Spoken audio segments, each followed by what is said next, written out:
শ্রী শ্রী নিম সন্ন্যাসী বাবার বাৎসরিক পুজোর অনুষ্ঠান মহাসাড়ম্বরে অনুষ্ঠিত হলো। পরপর 4 দিন বিভিন্ন অনুষ্ঠানের মধ্য দিয়ে নিম সন্ন্যাসী বাবার বাৎসরিক পূজা অনুষ্ঠান চলবে। মুর্শিদাবাদ জেলার রানীতলা থানার ফুলপুর বাতপুল নিমতলা এলাকায় নিম সন্ন্যাসী বাবার বাৎসরিক পুজো অনুষ্ঠানে নেওয়া হয়েছে বিভিন্ন রকম কর্মসূচি, যেমন কালী পুজো, নরনারায়ণ সেবা, সকলের খাবারের ব্যবস্থা, চারাগাছ বিতরণ, মহানাম সংকীর্তন। 16টি গ্রাম হইতে তারা এই অনুষ্ঠান মহানাম সংকীর্তন পরিবেশন করবেন। পালা কীর্তন, গীতাপাঠ, এছাড়াও পশ্চিমবাংলার স্বনামধন্য খ্যাত কীর্তনিয়া পবিত্র মুখার্জি ও দীপেন্দু বৈরাগ্য এই অনুষ্ঠানে অংশগ্রহণ করবেন। কমিটির একজন সদস্য মমিতা ঘোষ, তেনার সন্তানের জন্ম হওয়ায় তিনি এই অনুষ্ঠানের মধ্য দিয়ে প্রায় 100টি চারাগাছ বিতরণ করেন, যেখানে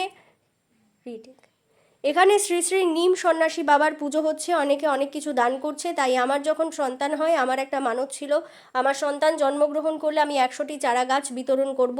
কারণ একটা শিশু যখন ভূমিষ্ঠ হয়, তখন আমাদের পরিবারের যতটা কর্তব্য থাকে তার থেকে বেশি কর্তব্য পালন করে প্রকৃতি।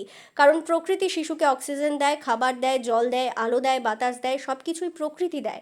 তার জন্য আমার মনে হয় প্রকৃতিকে রক্ষা করা আমাদের দায়িত্ব এবং কর্তব্য। সকলকে বলবো, অকারণে কেউ গাছ কাটবেন না, পরিবেশ দূষণ করবেন না। তাই প্রকৃতিকে রক্ষা করতে গাছ বিতরণ করলাম। এটাতে আমাকে আজ ভীষণ খুশি মনে হচ্ছে। আজকের এই অনুষ্ঠানে প্রধান অতিথি হিসেবে উপস্থিত হয়েছিলেন রানীতলা থানার ওসি অরিজিৎ ঘোষ মহাশয়। ওনার হাত দিয়ে চারাগাছ বিতরণের মধ্য দিয়ে অনুষ্ঠানের সূচনা হয়। এছাড়াও এই অনুষ্ঠানে এলাকার গণ্যমান্য বিশিষ্ট সমাজসেবী থেকে শুরু করে শিক্ষক এবং আশপাশের প্রচুর গ্রামের মানুষ উপস্থিত হয়েছিলেন। এ বিষয়ে কি বলছেন তারা শোনাবো আপনাদের। এই ভিডিওটি যারা দেখছেন, ভিডিওটি শেয়ার করবেন, চ্যানেলটি লাইক করবেন আর সাবস্ক্রাইব করবেন। আই লাভ মাই ইন্ডিয়া, মেরা ভারত মহান। রানীতলা থেকে আজিমুদ্দিন শেখের রিপোর্ট, আখেরিগঞ্জ নিউজ। আমাদের এখানে নিম বাবার মন্দিরে পুজো হচ্ছে, তারপরে এখানে কীর্তন হবে। তো সেই উদ্দেশ্যে এখানে আজকে পুজো চলছে। আর অনেকে অনেক কিছু এখানে মানে দেন আর কি। তো আমার যখন সন্তান হন, তখন আমি মনে মনে প্রার্থনা করেছিলাম যে, মানে প্রার্থনা বলতে কি আমার মনের ইচ্ছা ছিল যে, মানে একটা মানত ছিল মনে। হ্যাঁ, মানত বলতে কি আমি এটা মানি যে একটা যখন শিশু যখন ভূমিষ্ঠ হয়, তখন আমাদের মানে পরিবারের সদস্যদের যতটা কর্তব্য থাকে তার থেকে বেশি কর্তব্য পালন করে প্রকৃতি। কারণ প্রকৃতি ওকে অক্সিজেন দিবে, খাবার দেবে, মানে যে কোনো জিনিসই একটা মানে মানুষকে যখনই বড় হতে হয়, জল থেকে, সূর্যের আলো থেকে, বাতাস থেকে, ছায়া থেকে, খাবার থেকে সব কিছু প্রকৃতি দেয়। তাই জন্য আমার মনে হয় এই যে প্রকৃতিকে রক্ষা করা আমাদের দায়িত্ব। তাই সকলকেই এটাই বলবো যে প্রকৃতিকে রক্ষা করুন। গাছ থেকে শুরু করে অকারণে কেউ গাছ কাটবেন না, তারপরে দূষণ করবেন না এখানকার, এইগুলোই বলবো আর অনুষ্ঠান উপলক্ষে কি বলতে চাইবেন? অনুষ্ঠান উপলক্ষে আমি তো এখানে খুবই নতুন, তাই জন্য আমার বিশেষ অভিজ্ঞতা নেই। তবে আগের বছর দেখেছি খুবই ভালো হয়েছে অনুষ্ঠান। এবছর আশা করি সবারই সহযোগিতায়, ঠাকুরের কৃপায় ভালোই হবে। জায়গাটার নাম কি? জায়গাটার নাম ফুলপুর। আপনার নাম? জাফরাবাদ। আমার নাম মৌমিতা ঘোষ। কোথায় বাড়ি আপনার? আমার বাড়ি জাফরাবাদ, হাটের কাছে। কর্মসূচি বলতে গেলে এখানে যে প্রকাণ্ড বড় বিশাল একটা নিম বৃক্ষ আছে, যেটা আমরা বলতে পারি না কবে থেকে এটা আছে। বহু যুগ থেকে এইটা এখানকার সাধারণ মানুষ, সাধারণ ভক্তগণ, এলাকার সমস্ত জাতি, ধর্ম, বর্ণ নির্বিশেষে সকলে এটাকে মেনে আসে এবং পুজো করে আসে। আমরা জানি এটাই আমাদের মনে বিশ্বাস। আমরা ভারতবর্ষে বাস করি, আমরা আধ্যাত্মিক জগতের লোক, বিবেকানন্দ দেশের লোক, কাজী নজরুল ইসলামের দেশের লোক। সেই জায়গায় দাঁড়িয়ে বিশ্বাসেই মিলায় বস্তু, তর্কে বহুদূর। আমরা তর্ক করতে চাই না, তাই সাধারণ মানুষ হয়তো এখানে উপকার পাই। সাধারণ মানুষ জাতি, ধর্ম, বর্ণ নির্বিশেষে সকলে এসে এখানে তার মানে শ্রদ্ধা করে। এই উদ্দেশ্যেই প্রতি বছরের ন্যায় 2017 সাল হইতে এখানে এই বাৎসরিক 4 দিনব্যাপী অনুষ্ঠান আয়োজন হয়। কি বলতে চাইবেন অনুষ্ঠান উপলক্ষে?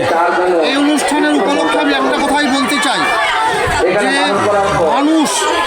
মানুষ হচ্ছে সেরা দুর্লভ, সেরা জীব ভগবানের। এই জায়গায় দাঁড়িয়ে মানুষ যেন মানবিকতার কাজটুকু করে, মনুষ্যত্বের কাজ করে, আমরা যেন মানুষের পাশে দাঁড়াতে পারি, মানুষের সেবা করতে পারি, এইটাই যেন আমরা করতে পারি। এই ঠাকুরের উদ্দেশ্যে, এখানকার ভক্তগণের উদ্দেশ্যে আমরা সেই বার্তা দিতে চাই। আজকে কারা কারা উপস্থিত হয়েছিলেন? এখানে এলাকার সমস্ত ভক্তমণ্ডলী এখানে দয়া দাক্ষিণ্য সবটাই করে থাকেন, যে যাদের সেই অর্থের দ্বারা আমাদের এই অনুষ্ঠান আয়োজিত হয়ে থাকে। এখানে আজকে এই এলাকার এবং বহরমপুর থেকে বাইরে থেকেও বিভিন্ন ভক্তগণ জ্ঞানীগুণীজন উপস্থিত হয়েছিলেন। সেখানে আমরা রানীতলা থানার ভারপ্রাপ্ত অফিসার অরিজিৎ ঘোষ মহাশয় এখানে উপস্থিত হয়েছিলেন। বিশেষ কর্মসূচি বৃক্ষরোপণ, বৃক্ষদান এই কর্মসূচিটি ছিল আমাদের কমিটির পক্ষ থেকে। সেগুলো ভক্তগণের হাতে বিতরণ করা হচ্ছে। এই গাছগুলো আপন আপন নিজ গৃহে লাগানোর জন্য এটা আমাদের কর্মসূচি ছিল। এই যে এত দেখছি এত মানুষের সমাগম, খাবারের আয়োজন, এত ফান্ডিং কোথা থেকে পাচ্ছেন আপনারা? এই ফান্ডিংটা আমাদের এলাকার সমস্ত মানুষ, হিন্দু, মুসলিম, জৈন, খ্রিস্টান, কারো কোনো রকম বাধ্যতামূলক কোনো চাঁদা নাই। এখানে সবাই স্বইচ্ছায় নিজ ইচ্ছায় এখানে দান করেন। যে দানের উদ্দেশ্যে, এই মহৎ উদ্দেশ্যে আমরা যেটা মানুষের পাশে থাকতে চাই। আগামী দিনগুলো এই জায়গাটা একটা যেন বৈচিত্র্যময় স্থান হয়ে ওঠে, এলাকার মানুষের মধ্যে একটা যেন সাড়া পড়ে। আমরা মানুষের পাশে থাকতে চাই বলেই মানুষ আমাদেরকে সর্বত্রভাবে সাহায্য করে। সেই সাহায্যের জন্য আজকের এই সেবা চলছে। আগামী দিনেও আমরা মনে করি আগামীকালকে অর্থাৎ 1 তারিখে 7 থেকে 8,000 লোক এখানে সেবা করবে। আপনার নাম? আমার নাম নবকুমার সরকার। আজকে দেখুন, আমাদের এই নিম সন্ন্যাসী বাবার উদ্দেশ্যে চিরাচরিত প্রথা অনুযায়ী আমাদের 4 দিনের ধর্ম মহোৎসব এবারে আমরা 10ম বর্ষে পদার্পণ করেছি। মূলত আমাদের নিম বৃক্ষটি আমরা আদিকাল থেকে জন্মলগ্ন থেকে একই রূপ দেখি। সর্বধর্ম সমন্বয়ে মানুষ এখানে মনোবাসনা, মনের ইচ্ছা পোষণ করেন, তাদের মনোবাসনা পূর্ণ হয়। সেই উদ্দেশ্যেই বিগত 10 বছর আগে মুম্বাই নিবাসী চিত্তরঞ্জন ভট্টাচার্য মহাশয়ের অনুপ্রেরণায় এবং আর্থিক দানের মাধ্যমে আমাদের সেই নিম্বৃক্ষস্থলে মন্দির সৃষ্টি, সেই সঙ্গে জলবর সমৃদ্ধি ঘটে। সেই উদ্দেশ্যে আমরা অত্র এলাকার জাতি, ধর্ম, বর্ণ নির্বিশেষে এক কথায় সর্বধর্ম সমন্বয়ে আমরা এই 4 দিনের ধর্ম মহোৎসবের আয়োজন করে থাকি। আজকে তার প্রথম লগ্নে বৃক্ষ বিতরণ আর সন্ন্যাসী বাবার পুজো, নারায়ণ সেবা, সেই সঙ্গে রাত্রিবেলায় জোড়া মায়ের দাবি কালী পুজো। আপনার নাম? রতীন্দ্রনাথ মন্ডল। কোথায় বাড়ি আপনার? জাপান। আমাদের এই নিম বৃক্ষটি 100 বছরের আগের পুরানো। আগে কোনো এখানে মন্দির ছিল না, ফাঁকা গাছটি ছিল। মুম্বাই নিবাসী চিত্তরঞ্জন ভট্টাচার্য মহাশয়ের অনুপ্রেরণায় এবং 16টি গ্রামের নাম সংকীর্তন দলের পরিচালনায় আজ আর আমাদের যে এই 4 দিনের অনুষ্ঠান সূচি আজকে প্রথম শুরু হলো। আজকের প্রথম অনুষ্ঠান সূচি হলো আমাদের যে নিম সন্ন্যাসী বাবার পুজো গাছতলায় হতো। এবার বহু ভক্তগণের প্রচেষ্টায় এবার আমরা গৃহ নির্মাণটি করেছি। সেই নতুন গৃহে নিম সন্ন্যাসী বাবার পুজো অনুষ্ঠিত হলো। বেলা 12টার সময় শিবলিঙ্গে জল এবং গঙ্গাবাড়ি সিঞ্চন হয়ে গেল। 1টার সময় নিম সন্ন্যাসী বাবার পুজো আরম্ভ হলো। কিছুক্ষণের মধ্যে আমাদের নিম সন্ন্যাসী বাবার পুজো শেষ হবে। এর মধ্যে আমাদের জাফরাবাদের এক মহিলা, তিনি এখানে 110টি গাছ বিতরণ করলেন। ভগবান গোলার বড়বাবু অরিজিৎ ঘোষ মশাইয়ের এবং থানার কিছু স্টাফ নিয়ে গাছ বিতরণ করলেন। আমরা জানি একটি গাছ একটি প্রাণ, সেই দিকে ভেবে তিনি বৃক্ষ যে দান করলেন, নিম সন্ন্যাসী বাবার কমিটির পক্ষ হইতে তাকে অশেষ ধন্যবাদ জানাচ্ছি। আগামীকাল এবং আমাদের ওই যে হিন্দু মুসলমান কবিতা কাজী নজরুল ইসলামের মোরাদ বৃন্তে 2টি কুসুম হিন্দু মুসলমান, মুসলিম তার নয়নমণি, হিন্দু তাহার প্রাণ। এই যে কাজী নজরুল ইসলাম যে কবিতা লিখেছেন, সেই কবিতা অবলম্বন করে আমাদের এই দৌলতপুরের যে অনুষ্ঠান 4 দিনের প্রোগ্রাম বিগত দিনে হয়েছে, এবারও হতে চলেছে। এখানে আমরা জাতি, ধর্ম, বর্ণ নির্বিশেষে সবাই টাকা গ্রহণ করে। আমাদের কমিটি সেটা গ্রহণ করে তার নরনারায়ণ সেবা হয় এবং কাজ চলছে। আগামীকাল শুরু হতে চলেছে 16টি গ্রামের মহানাম সংকীর্তনের দল এবং নরনারায়ণ সেবা। তারপর দুদিন হবে পালা কীর্তন। কালকে নরনারায়ণ সেবার পরের দিন শুরু হবে বর্ধমান হইতে আগত বিখ্যাত কীর্তনিয়া পবিত্র মুখার্জি মহাশয়, এবং তার আগে এই মন্দিরে ভাগবত গীতা পাঠ হবে। গীতা পাঠ করবেন সুনীল চক্রবর্তী মহাশয়। পরের দিন 18 তারিখ শুক্রবার এই মন্দিরে নদিয়া হইতে আগত বিখ্যাত কীর্তনিয়া দিব্যেন্দু বৈরাগ্য মহাশয় এখানে উপস্থিত হবেন। কীর্তনের আগে এখানে যে ভূমিদান করেছেন, যেখানে মন্দির প্রতিষ্ঠিত হয়েছে, তারই পুত্র গৌতম ঘোষ মহাশয় কীর্তনের আগে তিনি গীতা পাঠ করবেন। সেই জন্য আমি নিম সন্ন্যাসী বাবার কমিটির পক্ষ হইতে গৌতম ঘোষ যে গীতা পাঠ করবে তাকে আমি অশেষ ধন্যবাদ জানাচ্ছি।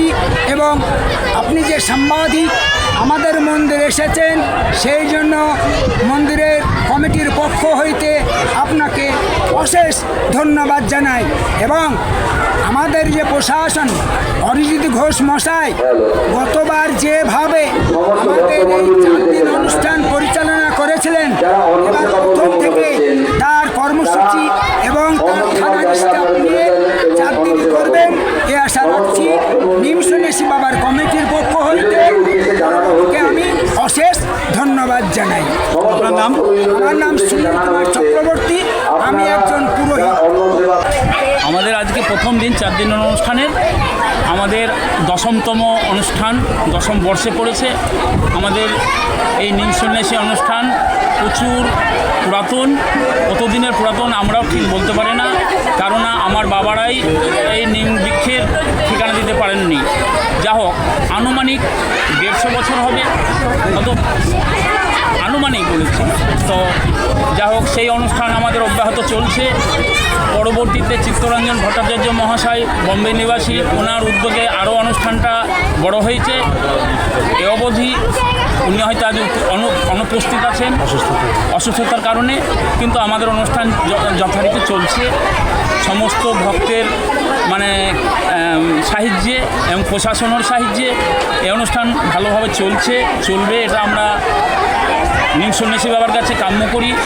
এবং সর্বধর্মের সমন্বয়ে এটা হয়। হ্যাঁ, এখানে কোনো জাতির ভেদাভেদ থাকে না। আগামী এখনও 3 দিন অনুষ্ঠান সামনে আছে।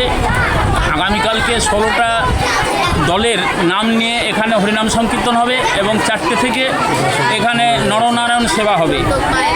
পরবর্তীতে পরশু দিন সন্ধ্যা 6টা থেকে কীর্তন হবে, পদাবলী কীর্তন হবে। বর্ধমান থেকে আসবে, উনি হচ্ছেন পবিত্র মুখার্জি। আর পরের দিনও ওই সময় মতোই হবে আমাদের অনুষ্ঠান। সমস্ত ভক্তবৃন্দকে এই সাংবাদিক মাধ্যম দিয়ে আসার জন্য অনুরোধ করছি। সকল ভক্তবৃন্দ যেন আসেন, আমাদের কমিটির পক্ষ থেকে এইটুকু অনুরোধ। নমস্কার। আপনার নাম? আমার নাম বিমল সরকার, কমিটির একজন। আজকের অনুষ্ঠান এখানে হচ্ছে নিম বাবা নিম সন্ন্যাসী মন্দিরে সন্ন্যাসী পুজো দুপুরে, মানে এটা বাৎসরিক অনুষ্ঠান? বাৎসরিক অনুষ্ঠান দুপুর 12টা থেকে নিম সন্ন্যাসী বাবা পুজো অর্চনা, পরে রাত্রি 12টার থেকে কালী পুজো, জোড়া কালী আজকে রাত্রে? হ্যাঁ, এখন ভক্তবৃন্দের সেবা হচ্ছে। আগামী 4 দিন এখানে অনুষ্ঠান চলবে।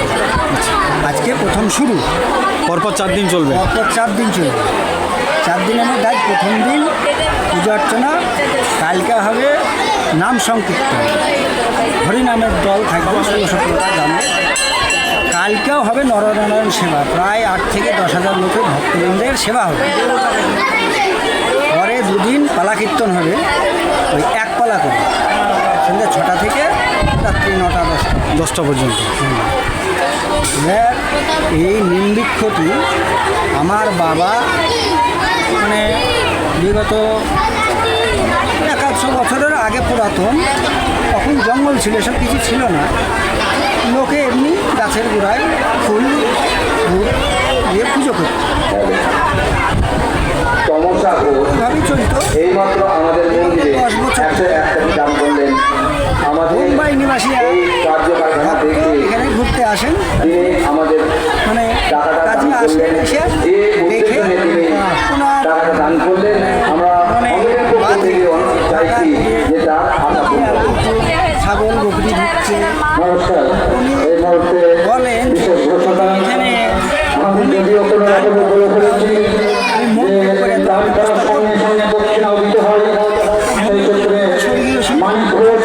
মহাশয় জায়গাটা দান করা, চিত্তরঞ্জন তার উদ্যোগে অসুস্থ আসতে পারে আছেন মুম্বাই নিবাসী, অসুস্থতার কারণে আসতে পারেন, পরে আসবেন। হয়তো ঠাকুর নিয়ে আসলে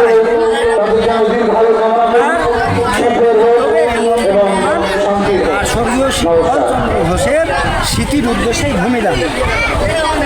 আমাদের এখানে জাতি ধর্ম বর্ণ নির্বিশেষে সবাই আসেন, সবাই প্রসাদ পান, কোনো এখানে কোনো বিভেদ নেই। আর আমাদের এই অনুষ্ঠান সুস্থভাবে চলে, এখানে কোনো রকম কোনো অশান্তির সৃষ্টি হয় না। আশা করি আগামীতেও মানে সুস্থভাবে অনুষ্ঠান হয়, এটাই আশা করব। আপনার নাম? আমার নাম খোকন ঘোষ, বাড়ি? বাড়ি জাফরাবাদ।